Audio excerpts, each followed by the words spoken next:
যুক্তরাষ্ট্র আর ইরানের মধ্যে আবার আলোচনা শুরু হয়েছে।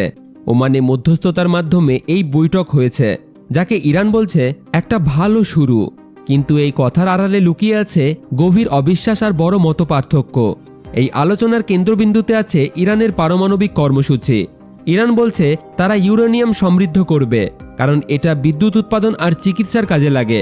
তাদের যুক্তি, নিজেদের প্রযুক্তির ওপর নিয়ন্ত্রণ ছেড়ে দেওয়া মানে স্বাধীনতা হারানো, আর এই জায়গায় ইরান কোনো ছাড় দিতে রাজি নয়। কিন্তু যুক্তরাষ্ট্র বিষয়টাকে অন্যভাবে দেখছে।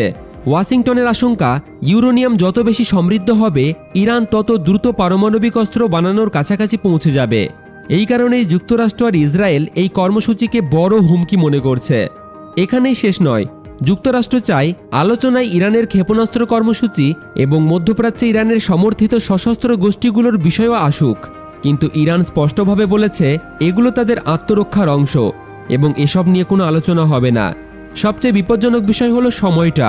এই আলোচনা চলছে এমন এক মুহূর্তে যখন মধ্যপ্রাচ্যে যুক্তরাষ্ট্র যুদ্ধজাহাজ, বিমান আর সেনা বাড়িয়েছে। ট্রাম্প আগেই সতর্ক করে বলেছেন আলোচনা ব্যর্থ হলে সামরিক পদক্ষেপ নেওয়া হবে। ইরানও পাল্টা বার্তা দিয়েছে। তারা বলেছে হামলা হলে জবাব শুধু ইরানে সীমাবদ্ধ থাকবে না, পুরো অঞ্চলে ছড়িয়ে পড়তে পারে সংঘাত।